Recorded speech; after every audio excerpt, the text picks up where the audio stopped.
Welcome to the Bethel Church Sermon of the Week. We hope you enjoy this message by Kris Vallotton. For more information about this podcast and other resources, visit ibethel.org.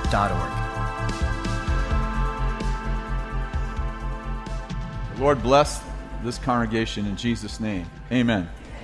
We did a statistical study on our students about a month ago, a professional statistical company, and we found out a few things that are really kind of cool. 1 in 6 of our students meet their mate at our school. The dream is alive. 200 of our students have planted 200 churches. 500 of them work in government, someplace in government. They've individually led like 38,000 people to the Lord. And like 3 million in large crusades. So that's pretty good. One of the best statistics, and what I want to talk to you about this morning is about healthy families, is 96% of our students who were married 5 years ago are still married, which the national average is 23%. So that means that our students, 4% of our students are divorced, which means that our students are about 5 times more likely to stay together. So that's a good statistic. Did you let go of hands? Some of the single people are still smiling, huh? So this morning I want to talk about healthy families, developing healthy families. And, you know, some years ago, I think it was like 5 or 6 years ago, Danny Silk and I we were a part of a city transformation team, which included the sheriff and the police chief and the fire chief and city council members, just people like that. And we asked them a question: what is the root cause of most of the problems you face in our city? And there was 15 of them in there, if I remember correctly. And to a person, they said fatherlessness. And, you know, we're not the most fatherless generation in history, but we're the most fatherless generation in history that didn't lose their fathers to war. In other words, our fathers are not at war, or our fathers get killed in war. And so oftentimes what's happening is that we are oftentimes teaching family principles to people who have grown up in an orphanage. And it's a little hard for us to embrace some of these family values. And I think that our moral values in our nations, I was going to say nation, but actually all over the world, are reminiscent of the fact that people don't know how to do family. And so I want to talk a little bit about family. I've been married 42 years. Kathy and I got engaged when she was 13, so we've been together for 5 years before that. I know, that's how dysfunctional our families were. And I want to talk a little bit about family values and family core values and just how to have a happy marriage. And Jason, my son, said, "I've often had problems bigger than me, but I've never had a problem bigger than my family." And so I want to talk to you about some core values, like some values that will actually strengthen your family, and if you're having issues, maybe these are values that you haven't grasped or you're not applying to your own life. And the first one is this: put your spouse first, because marriage means you have come into a relationship to lay down your life for them. Now, the difference between marriage and cohabiting. How many know people that, well, you don't have to raise your hand. We all know people that have 2 or 3 children with as a couple. I mean, they actually had children together, and they don't marry. And you're like, why don't you marry? And they go, oh, it's just a piece of paper. I'm like, really? If it's just a piece of paper, why don't you sign it? I'll tell you why you don't sign it, because the marriage document metaphorically says, I'll be with you forever. And in cohabiting, I've come in this relationship for what I can get, not what I can give. So I use the fear that I'm going to abandon you. I use the fear that I'm going to abandon you to actually get you to do what I want. Because I've not come in this relationship for your benefit, I've come in it for mine. But marriage is a death march to a life camp. I'll let that soak in for just a moment. Marriage is a death march to a life camp. It means that I've come in covenant. I've made a covenant. And that covenant means that there's bloodshed in the covenant, and that means I've come to lay my life down. The way a great marriage works is that I look out for Kathy's needs, I lay down my life for her, and she lays down her life for me. This is the ecosystem of a great marriage. The ecosystem of great marriage is I don't come into the marriage looking out for me, I come into the marriage looking out for her. And so, thank you. In Philippians chapter 2, I think this is a great passage, not just for married couples, but I love this passage. Do nothing from emptiness do nothing from selfishness or empty conceit, but with humility of mind, regard one another as more important than yourself. Do not merely look out for your own interests. And by the way, the word merely is not in the original text. It reads like this in the original text. Do not look out for your own interests, but for the interest of others. Have this attitude in yourself that was also in Christ Jesus, who, although he existed in the form of God, did not regard equality with God a thing to be grasped. He emptied himself, taking on the form of a bondservant, and being made in the likeness of men, being found in appearance as a man, he humbled himself by being obedient to the point of death, even death on the cross. For this reason, God highly exalted him. Here, this is a beautiful picture of marriage. Like, I come and I humble myself. What does humility mean? How many know, I love what Heidi Baker said. She said, love looks like something. And in marriage, love looks like, I've come here to lay down my life so that you can have life. I've come here to die so you can live. This is marriage. A lot of people, they marry, but they never merge. How many know the word marriage comes from the command to Adam and Eve that a man shall leave his father and mother and cleave to his wife, and the two, which were, how many know, the woman was in the man, God took the woman out of the man, and then God said, and then Adam prophesied that the woman and the man shall cleave and become one flesh again. Do you realize that God never counts women in a crowd after that? 5,000 men. Why? Because the two are supposed to become one. It's funny to me that a lot of people spend a year planning their wedding and spend thousands of dollars on their wedding and don't spend 5 minutes on their marriage. Whew. Good point, Chris. Thank you for that. I'm saying, what would happen if you did a DTR before you got married? Define the relationship. What would happen if you sat down beforehand and began to talk through what it's going to look like when you're married? What would happen if you actually came with a strategic plan? And I mean a Holy Spirit, we call it strategies, spirit-led strategy. What if you had a strategy for your marriage? That you didn't just spend a year on the wedding, but you spent a year on the marriage. How many know some people have mistaken the wedding for the marriage? Okay, good point, Chris. Number 2, your spouse should be your closest friend, your greatest ally, your most bonded companion, and your covenant partner in life. How many know trials either bond you or they break you, depending on whether you leave or cleave?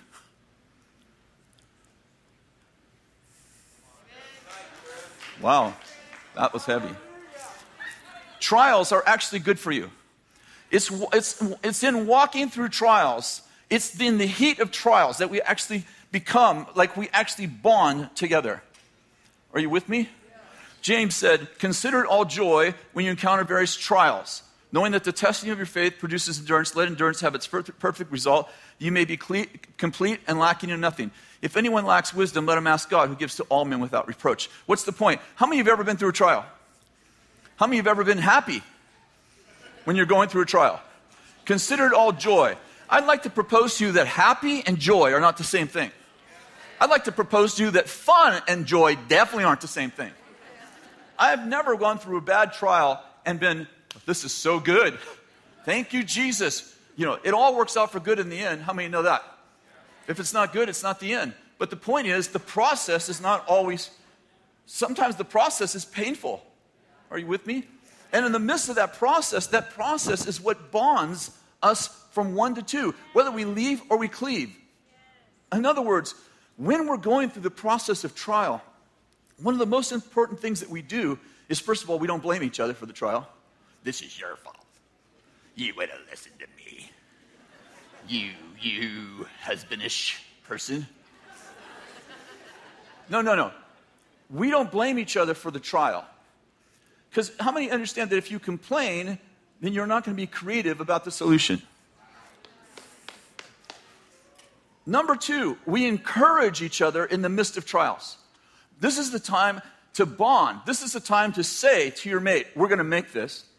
This is going to work out. Well, what if your mate made a mistake and that's why you're in trials? How many know that's part of better or worse? It's funny, we said better or worse, but I'm not sure we mean it. And so we can get the most, even if God didn't create this trial, even if, the spirit of stupid created this. How many have ever had that? I certainly have. And you did something dumb and you created a trial for yourself. It's like, at least get everything you can for your relationship. Years ago, we went through lots of trials. You were like, yeah, like yesterday. We were in business in Weaverville, California. 3,000. It's a town of 3,000 in the mountains, and it snows like it actually has real snow. It was so funny.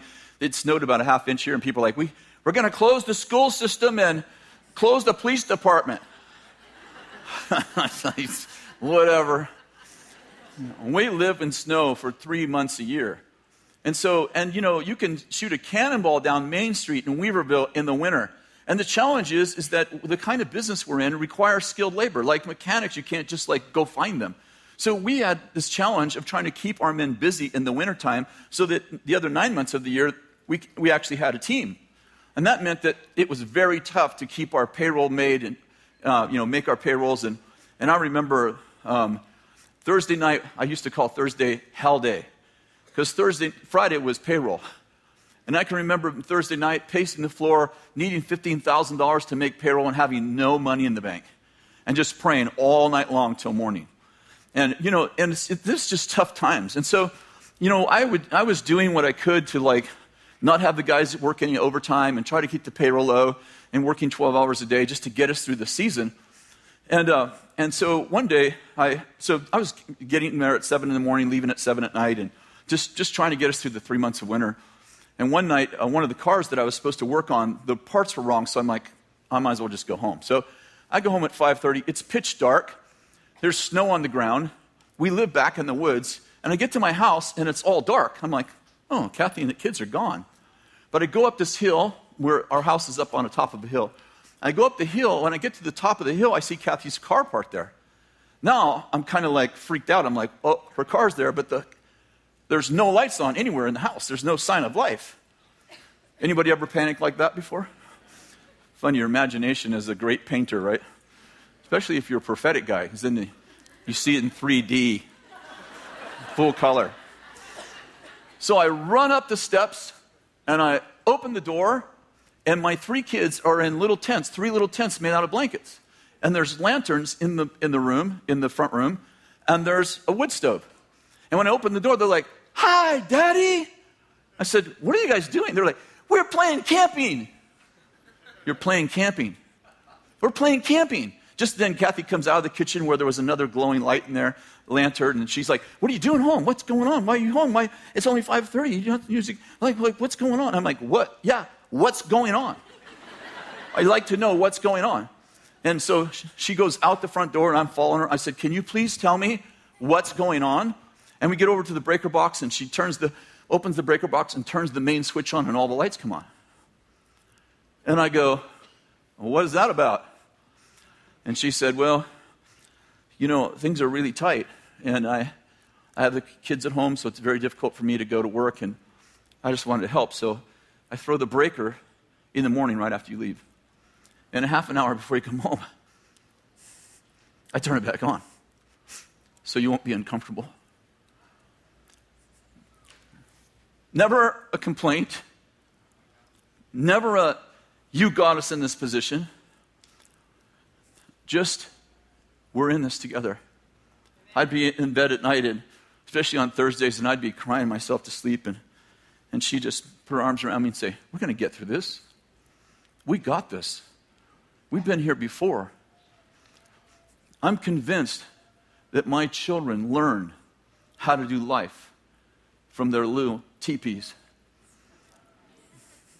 from their little tents in the morning. I'm convinced that my children learned how to walk through trials by watching their mama grab a hold of the situation and say, we're going through this.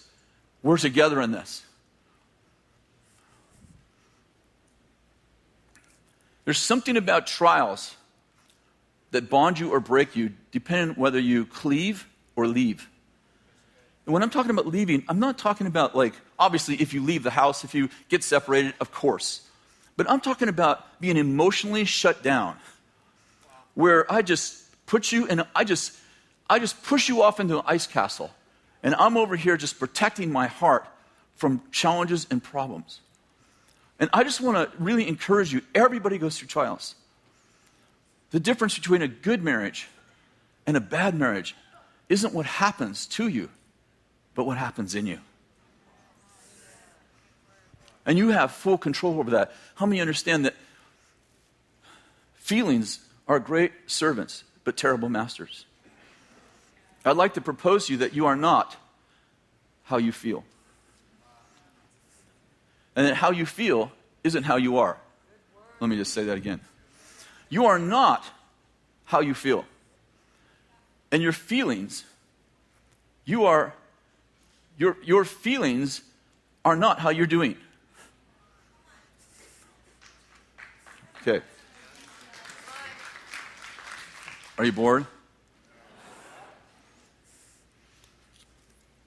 Turn to Ephesians chapter 5, verse 21. I love this one. Be subject to one another in the fear of Christ. Everybody say, be subject to one another in the fear of Christ. Next verse. Wives, be subject to your own husbands as unto the Lord. Now, how many know that they were both told to be subject to one another in the previous verse? Are you with me? So we have to admit that the Lord emphasized to the woman, but he told them both to subject themselves to one another. Look at the next verse. For the husband is the head of his wife, as Christ is the head of the church, being himself the Savior of the body.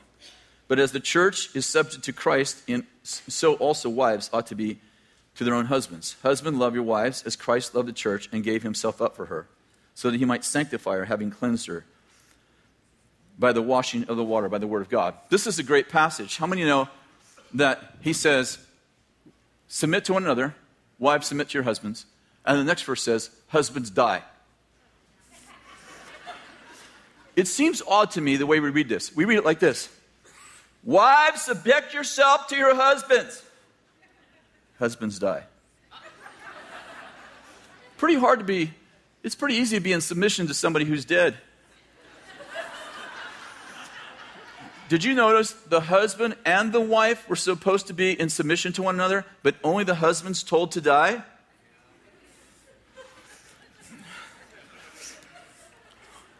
How many have heard counsel like this? Honey, speaking to the woman who's about to get married, the bride, when you get married, you lay down your life and all of your dreams and all your desires and everything you've ever wanted to do. If you have a happy thing, just lay it down, because you are here to give your life to your husband. How many have heard something like that? Kris, exaggerate it just a little bit, make it funny. Isn't it funny that the Bible says that the men are the ones who lay down their life? Isn't it funny that the Bible says submit to one another, but it says to husbands, love your wives as Christ loved the church. And you're like, okay, well, let's say that you believe that husbands have authority over their wife. Let's say you do. That's one way to read the passage. He said, love your wife as Christ loved the church. What did Christ do for the church? Died for her. After he died for her, what did he do? He empowered her to the highest place. You are seated with Christ, what? In heavenly places. How many understand if you use authority to oppress someone, you miss the point? If you're like, oh, I believe husbands have the final word in the house. Well, okay, are you using your authority to empower your wife like Jesus did, or are you using it to oppress your wife? I remember years ago, I was counseling. Dan Fairley and I were the counselors here for the first 3 years. And everybody's like, oh. That had to be really interesting. Yeah, we didn't have a lot of counseling problems. And I had counseled this woman who was a believer, and really helped her. I think I had 2 or 3 sessions with her, and she said, would you meet with my husband? He's not a believer, but he's agreed to meet with you. I said, sure, I'd love to meet with him. So he came in the office. He was really nervous and scared and anxious, and sweaty and shaky. And I was trying my best to make him feel comfortable. Well, in the probably 15 or 20 minutes into the counseling session, they started yelling at each other. And he said, I took you to Paris twice in 4 years. And she said, but you won't pick up your underwear. Screaming at each other. I said, whoa, time out. And I looked at him and I said, you can't fix with a Paris trip what you broke with your underwear.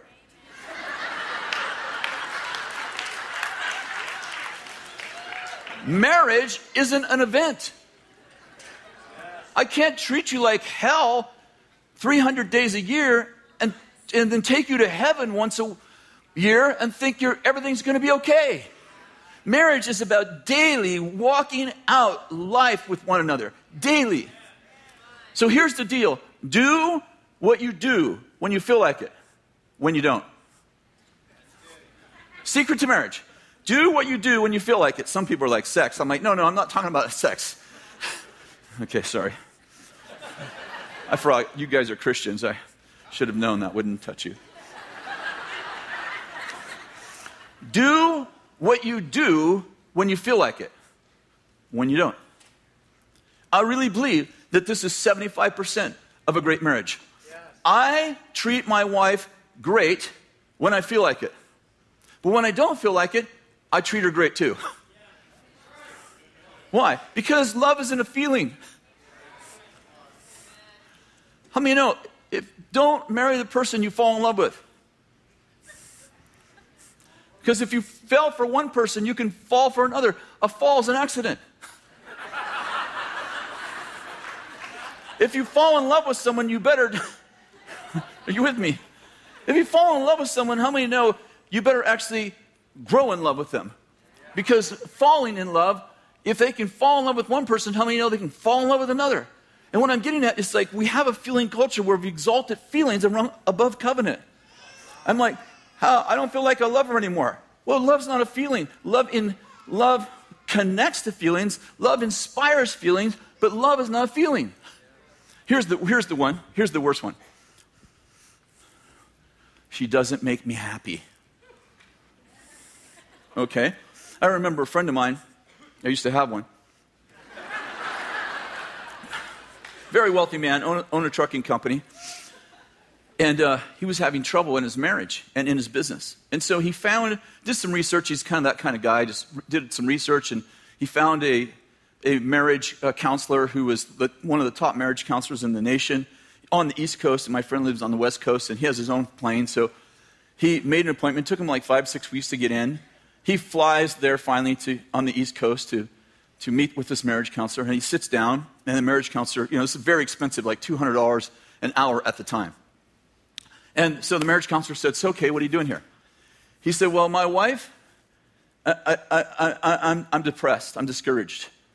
My wife and I are having a tough time in our marriage. My only son and I, our relationship's strained, and my business is losing money. And the counselor said, okay, so what are you doing here? What's the problem? He said, well, my wife and I are having a struggle in our marriage. I'm depressed because my wife and I are struggling in our marriage. And my son and I, we're in a conflict, and my business is losing money. And the counselor said, yes, sir, you told me that. So why are you here? And my friend goes, my wife and I are not getting along. My son and I are in a battle, and my business is losing money, and I'm depressed. And he said, well, happiness is an inside job, so why are you here? My friend got up, wrote the man a check, put it on his desk, and commenced to leave. And the counselor's like, he's running up to him like, let's just say, Mr. Jones, what are you doing? What did I offend you? No. You gave me the answer I was looking for. I thought I was discouraged and depressed because of my relationships and my business, and I realized I'm discouraged and depressed because I chose to be discouraged and depressed. Yeah. And that guy was in my life he's still in my life, not as much as he was before, but He probably told me that story 50 times in our life. It was such an impactful story for him. I choose joy. You want to destroy your marriage? Write this down. Make it your spouse's responsibility to make you happy. Oh, that always works. I'm just not happy. It must be her fault. It must be his fault. You don't make me happy. I'm gonna make you love me. No, I'm sorry. Great song, just not true. You made me mad. How many know nobody makes you mad? You had to have mad with you. Mom and a daughter go into a store and they get to a cashier, and after they leave, the mom goes, that guy made me so mad. And the daughter goes, no, Mom, you brought mad with you when you came in the store. You can't always help what happens to you, but you can always help what happens in you.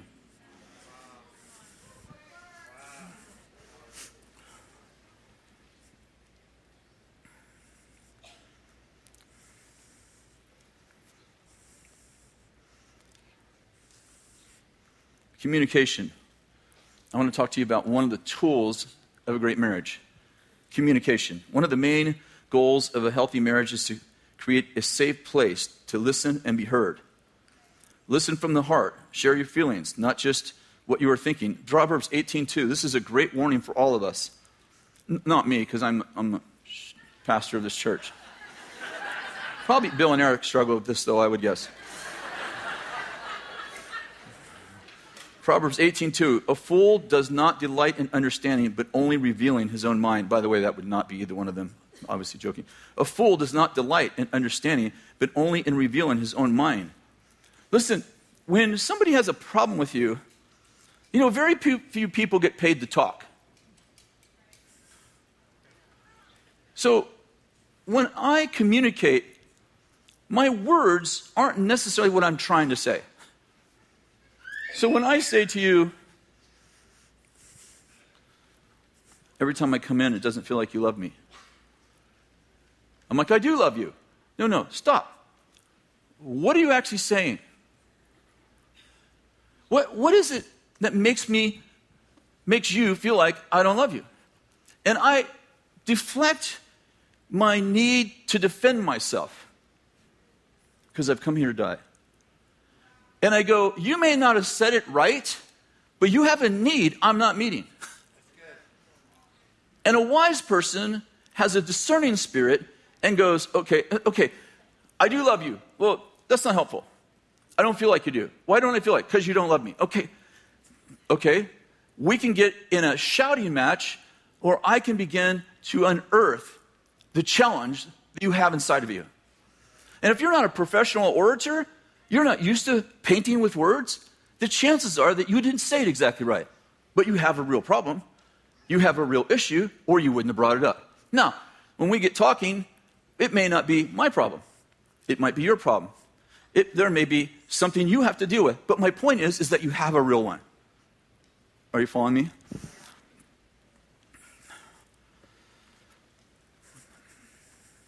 Ask to clarify. Make sure the other person feels heard. Here's when you're communicating, you're not communicating to agree. Sometimes I hear you, you hear me, and because we both have a brain, we actually just don't see it the same way.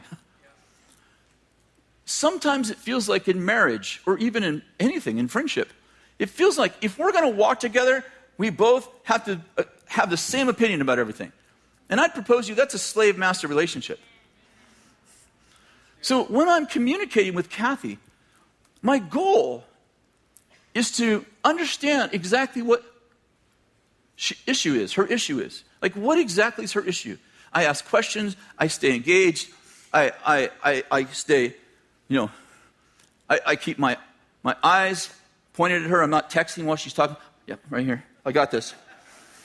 Honey, just 1 second. Let me just finish that. The game's almost over. That's why God created DVDs and DVRs. What I'm getting at is that communication isn't about being right. It's about being heard. if you measure being heard, but if you actually heard me, you would agree with me. I propose to you that if that's your core value in communication, that you've come to manipulate the person. And you basically said, if you really had a value for me, then you would agree with everything. How many know God doesn't agree with you? Often. Proverbs 15:1, a gentle answer turns away wrath, but a harsh word stirs up anger. One of the goals, are you bored? One of the goals of communication is to de-escalate people. I remember when I was in business, in the auto parts business especially, people would come in, of course, we have 3 auto parts stores, and people would come in and they'd throw their brake shoes on the counter like, these are the wrong ones, and I've been here 3 times and they're the wrong ones, and they're like, I remember one time this guy got some brake shoes and threw them at our wall, and everything fell off the wall, and he was screaming and yelling, and my guys were screaming back at him, and I walked in and I'm like, whoa, stop. Mr. Jones, first of all, let me just say this. We don't make customers first, we make friends first.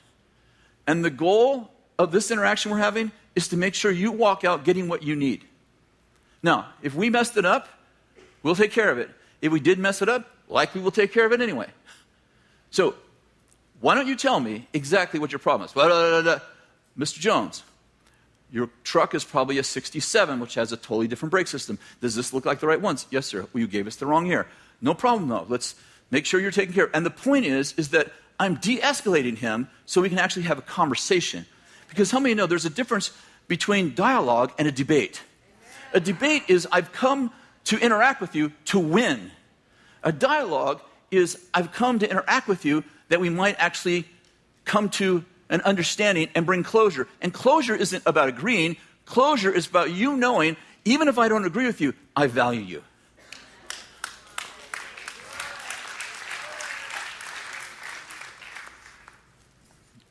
Something happens when I take the time to not get angry with you, and I just de-escalate you, and I go, hey, girl, I'm really sorry, whatever it is I did wrong.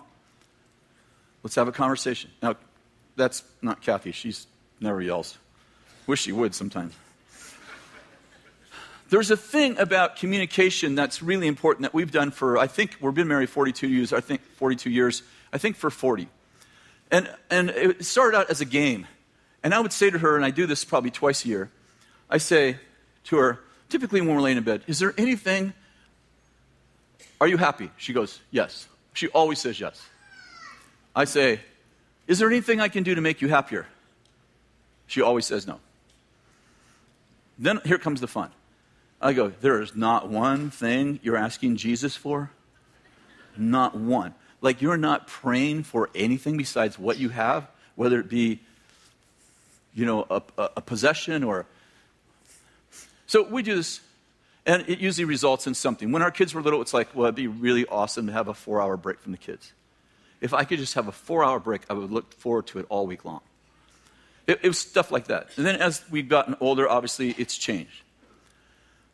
I remember having this conversation about 8 years ago. We were coming home, I think, from Australia, and we were in a plane. And we were in a plane for obviously a long time. So I turned to her and I said, are you happy? Yes, I'm happy. Is there anything I could do to make you happier? No. Really? There's not one thing you're praying for. And this is the game we play. And she said, well, someday I'd like to have horses. I said, okay, when we get home, we're going to buy horses. She said, oh, no, we can't do it right now. We got to wait till we're older. I'm like, how old are you going to be? You're going to be so old you're not going to be able to get on the horse. Maybe get a little Shetland pony or something. She says, no, we can't do this right now. And I'm like, we have the money. Let's just do it. She's like, oh, I don't know. Okay, I said, listen. We're not having this conversation. I'm going to buy 2 horses. I don't know a thing about horses, so you might want to participate. Well, first I said, I'm going to buy you a horse. She goes, oh, you have to buy them in 2s because they gather. What do they call it? Herd. They're herd animals. They have to be together. Oh, crap. Okay. So we get home, and within a month or 2, we own 2 horses. Now, how many of you have ever heard the phrase that a boat is a black hole. How many of you have ever owned a black hole boat? Yeah, and basically it means it sits in your garage and there's a hallway to hell in it. You use it 4 times a year and you just pour money in it. It's not true. Boats are blessed of God. You can put them in the garage and cover it and never see it again, and it just like... Horses are not like boats. Horses have to have stuff. They poop, and we have 2 supernatural horses, so they eat 1 bit of hay and they poop 2. We'll figure out how to do something with that. So we get 2 horses, and maybe the horses were like $5,000 a piece or something. No, they weren't super expensive horses. But then we had to have a fence. Not just any fence, a fence. A horse fence. Then we had to have a barn. Then we had to have hay. Then we had to have a shelter. Then we had to have a truck because we needed a trailer to pull the horses. And then the horses, they have to have their teeth ground. Like often. And then they have to have their nails ground. They have to put shoes on and take them off and be dewormed. And I'm like... And she goes out every morning at 7 o'clock and feeds the horses, and every night at 5:30 and feeds them and shovels poop. This is dedication. And if you stop doing that, it's not like a boat that just goes. The horse just goes.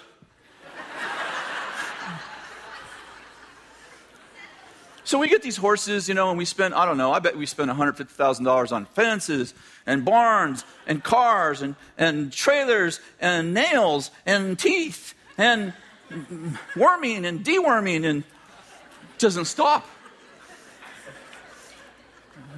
I'm going to have to write like 5 more books just to keep the horses in hay.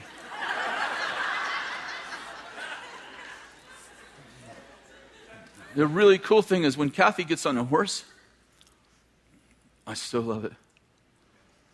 I'll often sit on my porch and watch her ride and just cry. I just love to think that I was able to do something that she really wanted. Contrast that when I was 20, in my 20s, and I bought her a chainsaw for Christmas.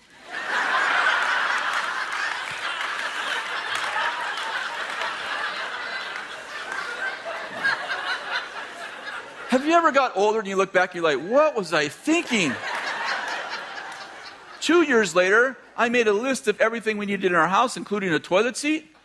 And I bought her 14 gifts, and they were all house products, like a toilet seat, a mop. She was so excited. Oh, you didn't have to buy all these gifts? Money's tight. I'm like, oh, no problem. You're going to get a gift, and it's also going to fix the house and kind of kill 2 birds with 1 stone.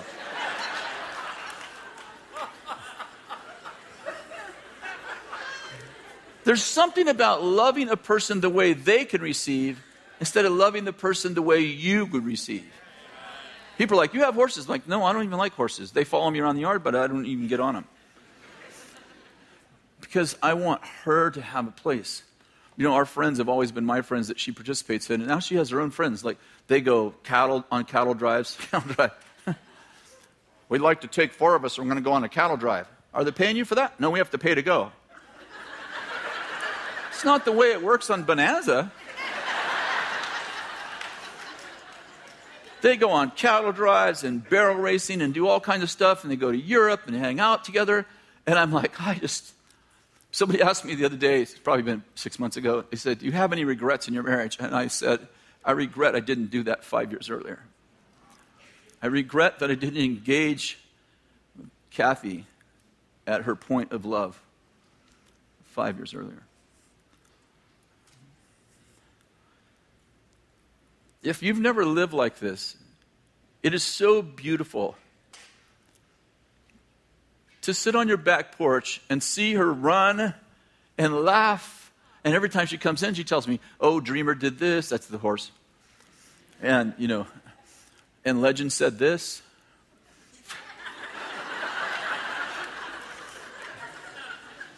And when I walk out there, she's like, oh, he's nudging you because he wants da-da-da. I'm like, how do you know that? She's like, oh, yeah, I've talked to the horses. And there's something about engaging people at their point of their passion instead of yours. I want to pray for you. Would you stand?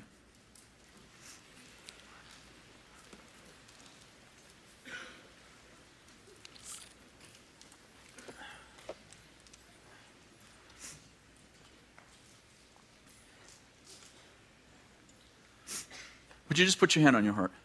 I'm just going to pray for you all. Father, I thank you for these folks and the people watching by Bethel TV. I just thank you for them.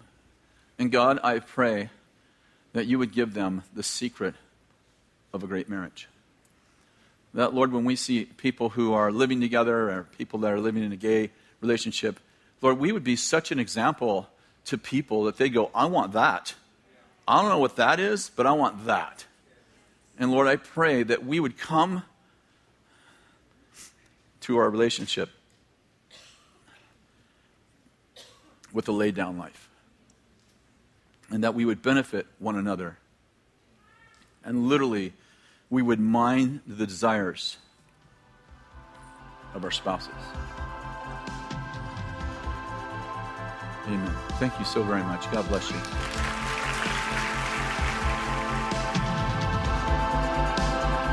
Thanks for listening to the Sermon of the Week. This weekly podcast is now being translated in several languages. Visit podcasts.ibethel.org.